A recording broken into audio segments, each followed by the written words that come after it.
السلام علیکم ورحمۃ اللہ وبرکاتہ۔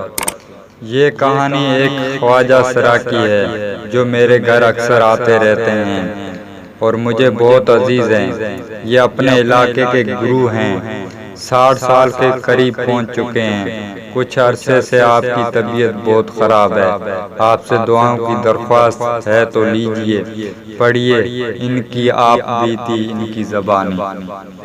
میں اپنے والدین کی پہلی اولاد ہوں۔ جب پیدا ہوا تو والدین بڑے خوش ہوئے، جمشید نام رکھا۔ میں گورا چٹا خوبصورت تھا جسے دیکھتے ہی ہر کوئی پیار کرتا تھا۔ علاقے کے خواجہ سرا میرے پیدائش کے ایک ہفتے بعد گھر آئے تو میری ماں نے انہیں ایک جوڑا سوٹ کا اور 50 روپے دیے۔ اس وقت 50 روپے کی بڑی اہمیت تھی۔ خواجہ سرا نے مجھے دیکھ کر میری ماں کو میری حقیقت بتا دی۔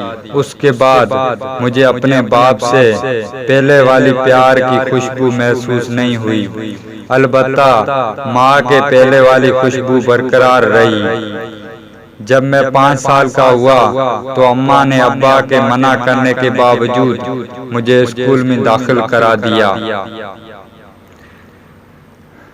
عمر بڑھنے کے ساتھ ساتھ میری چال اور بولنے کا انداز زنانہ سا ہونے لگا۔ 5 کلاس تو جیسے تیسے کر کے پاس کر لیے، لیکن جب 6 میں پہنچا تو بچے مجھے خسرا کہہ کر چھیڑنے لگے۔ مجھے یاد ہے میں نے پہلی بار جب اماں سے یہ پوچھا کہ اماں یہ خسرا کیا ہوتا ہے تو اماں نے مجھے اپنی باہوں میں دبوچ لیا اور پھوٹ پھوٹ کر رونے لگی۔ انہیں روتا دیکھ کر میں بھی رو پڑا اور سمجھ گیا کہ یہ خسرا اچھا لفظ نہیں ہے۔ ابا مجھ سے بالکل بھی بات نہیں کرتے تھے، حالانکہ میں ابا سے بہت محبت کرتا تھا۔ ایک دن میں نے ابا سے پوچھ ہی لیا، ابا سب دوستوں کے ابا انہیں پیار کرتے ہیں لیکن آپ مجھے پیار نہیں کرتے، تو ابا غصے سے یہ کہتے ہوئے باہر چلے گئے، وہ اپنے بیٹے کو پیار کرتے ہیں اور تم بیٹا نہیں بلکہ خسرا ہے۔ ابا کی یہ بات سن کر مجھے بہت رونا آیا اور اماں کے گلے لگ کر کافی دیر تک روتا رہا۔ میں 12 سال کا ہو چکا تھا۔ میرے سے چھوٹے 2 بھائی اور 3 بہنیں تھیں۔ ابا کو ان سب سے بہت پیار کرتا دیکھتا تو بڑا دکھی ہوتا۔ 7ویں کلاس میں گیا تو لڑکوں نے میرا جینا حرام کر دیا۔ ٹیچر سے شکایت کرتا تو وہ بھی ہنسنے لگتے۔ آخر کار اماں نے مجبور ہو کر مجھے اسکول سے ہٹا دیا۔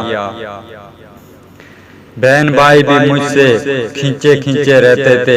ایک دن میں گھر کا سودا لینے گیا، خواجہ سرا راستے میں مل گیا اور مجھے بڑے پیار سے ایک طرف لے گیا۔ اس میں مجھے ایک کشش سی محسوس ہوئی۔ اپنا سا کہنے لگا، بیٹا تم ان لوگوں کے ساتھ کبھی بھی نہیں رہ سکتے، یہ تمہیں جینے نہیں دیں گے، میرے دروازے ہمیشہ تمہارے لیے کھلے ہیں۔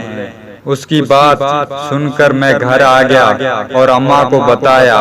اماں یہ سن کر تڑپ اٹھی اور مجھے اسی وقت ساتھ لے کر خواجہ سرا کے گھر گئی، اسے خوب سنائی، جب تک میں زندہ ہوں اسے مجھ سے کوئی طاقت جدا نہیں کر سکتی، اور خبردار جو آج کے بعد کبھی میرے بیٹے سے ملنے کی کوشش کی۔ خواجہ سرا خاموشی سے اماں کی سنتا رہا۔ 10 منٹ بعد جب اماں تھک گئی اور رونے لگی تو اس نے پانی کا گلاس اماں کو لا کر دیا۔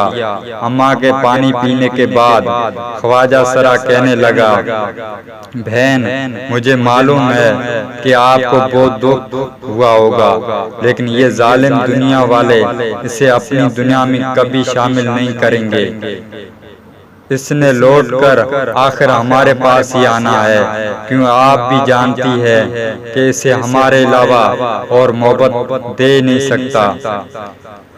جب بھی آپ محسوس کریں کہ آپ اپنے بچے کو اس ظالم سماج سے محفوظ نہیں رکھ سکتی تو اسے ہمارے حوالے کر دینا، کم از کم یا محفوظ تو رہے گا اور اسے محبت تو ملے گی۔ اس کی بات سن کر اماں مجھے گھر لے آئی۔ 6 ماہ بعد آخر وہ بھی وقت آ گیا جب اماں بھی مجبور ہو گئی۔ ابھی جاری ہے، اگلی چیز دیکھنے کے لیے ہمارے YouTube چینل کو سبسکرائب کریں۔